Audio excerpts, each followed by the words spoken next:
I don't think Keir Starmer had a plan, which is the reason he allegedly sacked Sue Gray as his chief of staff, because that was her job.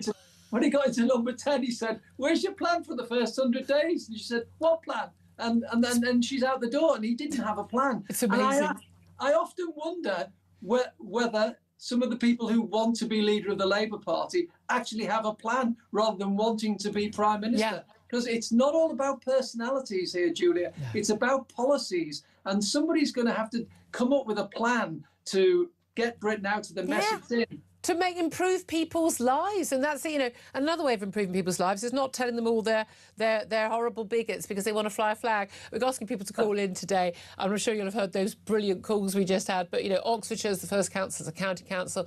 They're seeking an injunction, paying, using taxpayers' money. That's all they're spending their time doing. Not emptying the bins, not improving the local schools, none of that. No. Good day and welcome back to Britain Unpacked, the channel where we cut through the political noise, the spin and the absolute theatre of Westminster and tell you what is actually going on.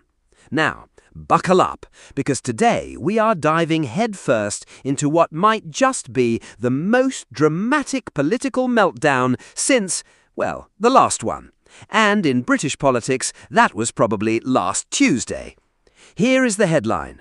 Labour's cabinet could be on the verge of collapse. Not in 6 months, not after the next election. We are talking potentially within days.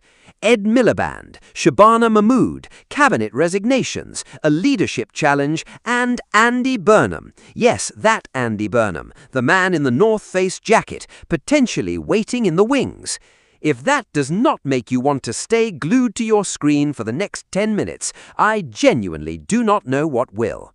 Quick favour, if you are loving this, hit that subscribe button. Over 92% of viewers have not done it yet. It's free, it takes a second, and it means the world to us. Thanks, if you did. Brilliant. Now, back to the show. There's a lot of talk about Keir Starmer facing a leadership challenge as early as next week, and whatever happens in a by-election that's being held today, but also bracing for resignations from senior members of his own cabinet. We've got Ed Miliband, the energy security or net zero secretary, you can't be both, basically not refusing to take his calls, refusing to give up any money for extra defence spending that's desperately needed to keep our country safe. I mean, not even taking his calls should be a sacking matter instantly, should it not? I don't know the last time you didn't take a call from your boss. I mean, give me a break, But he could go. Shabana Mahmood, the Home Secretary, could go. How quickly do you think, in whatever the scenario is tomorrow morning, how quickly do you think we could see the back, for the love of God, please, of Keir Starmer? It could happen within days, Julia. It's as you probably know yourself, there's a lot of chatter going on in the bars of Westminster, and indeed this time of year on the terrace outside, where people have been overheard. Is that where you got your tan from, young man? I paid for my tan.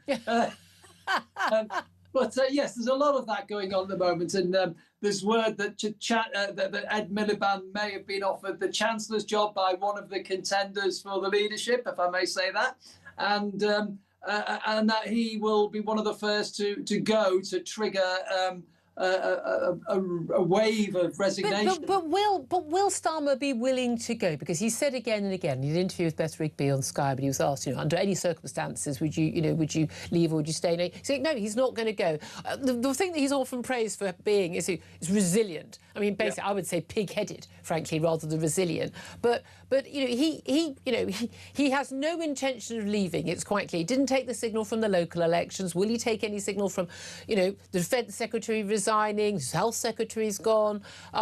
Realistically, is he going to cling on by his fingernails because he doesn't have very good advisors? No, he doesn't, and he's clearly stubborn on this point. And you could have a very long and damaging competition for the Labour Party going right over the summer into the party conference. And of course, you know what happens in a leadership election, that they tend to knock lumps out of each other. And they give ammunition to the alternative parties absolutely, years later. I mean, it's just a case for Kemi Badenoch and Nigel Farage and all the rest of them to sit back with the popcorn and watch Labour do their job for them. And if they don't have a leadership election and you have a coronation, the new Prime Minister will have no mandate to do what he or she wants to do. Let us start at the very top. Kier Stamer, the man who promised change, the man who swept into number 10 on one of the biggest parliamentary majorities in modern British political history. The man who was supposed to be the antidote to the chaos, the grown-up in the room, the steady hand on the tiller.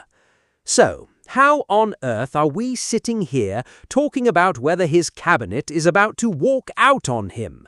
Well, and this is the part where it gets genuinely fascinating, it turns out that winning a landslide election and actually knowing what to do with it are two very, very different things.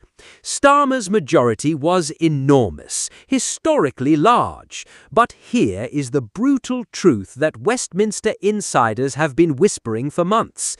It was a shallow victory. Voters did not flood to the polls to vote for Labour. They voted against the chaos of the previous few years. There is a massive difference between "we want you" and "we just cannot stomach the alternative anymore."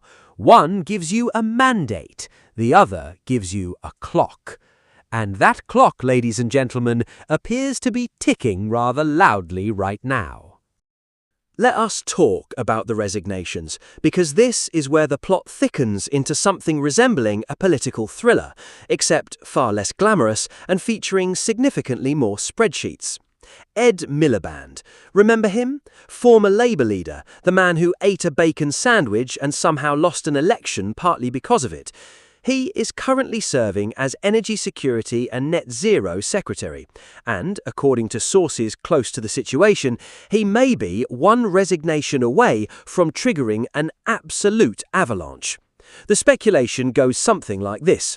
A leadership contender, and we will get to who that might be, is reportedly dangling the chancellorship in front of Miliband.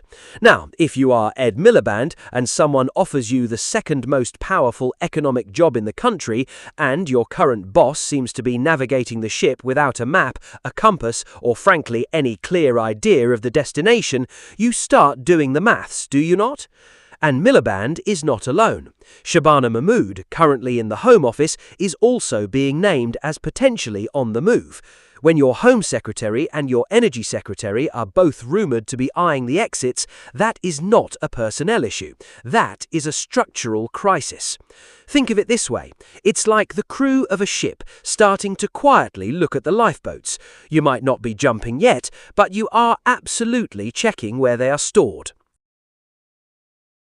But you worked in the Sun for many, many years, and you worked in Parliament. You know a lot of the people in the leadership class, and again, you like me, you'll be friendly with a lot of people from different political parties. We do have an issue, though, in this country, don't we, of it's a very snotty attitude that a lot of people at the higher echelons.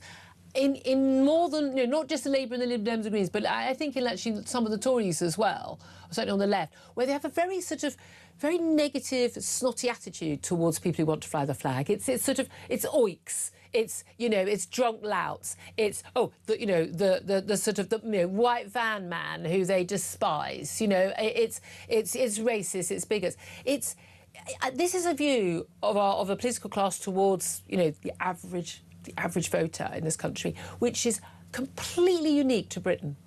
I think the Labour Party has been taken over by the privately educated, middle-class Oxbridge set, who really try to stand up for the working class, and they don't understand the working class because they're not come from that background themselves. Now, I'm not saying for a minute that there's anything wrong with being middle class, but you have to understand your cohort, and they think they know and not look down on them. Absolutely. I mean, they don't. This is why Nigel Farage has done so well. He understands, he's connected with what the people want.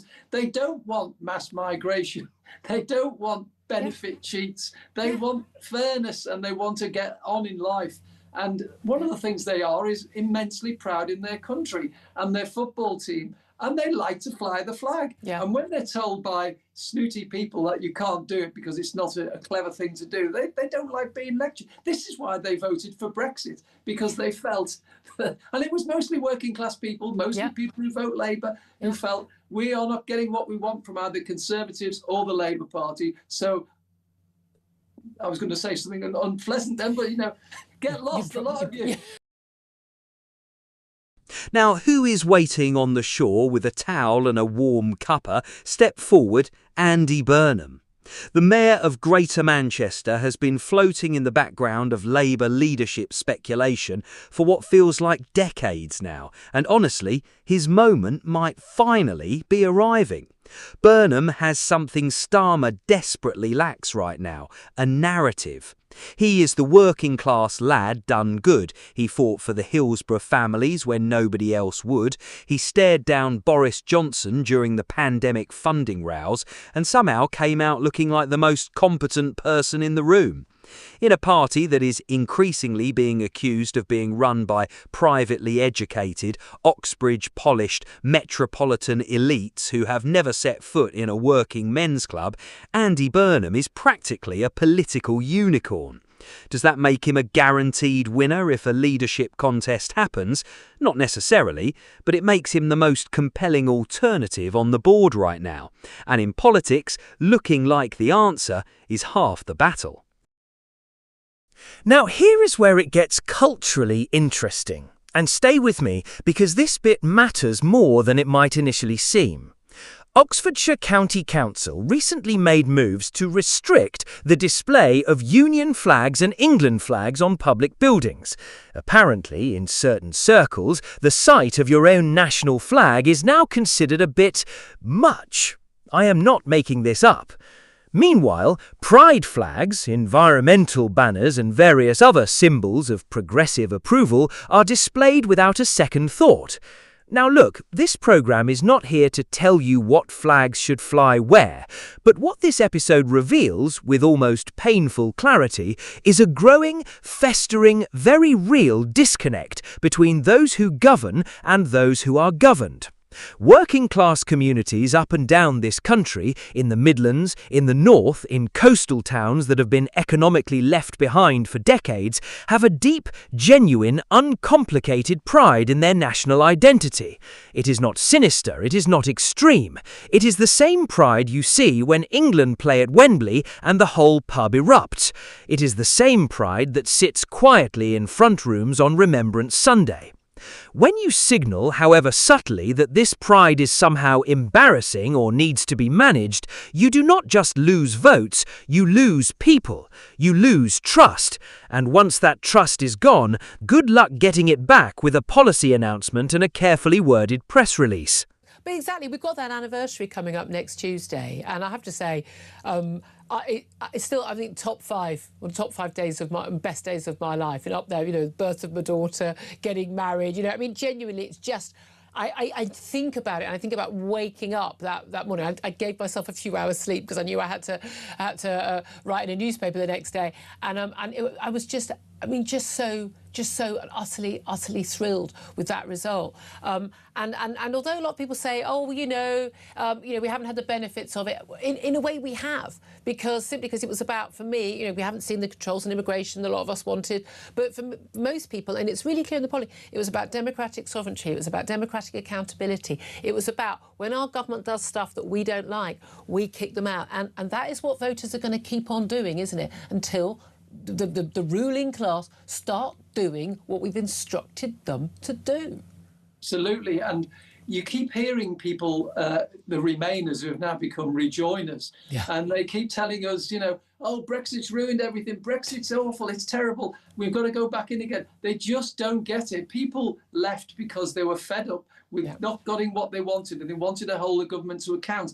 And there's two big things that have changed. I mean, there were a lot of lies given by both campaigns. I mean, the Remain campaign told us the sky would fall in if we left.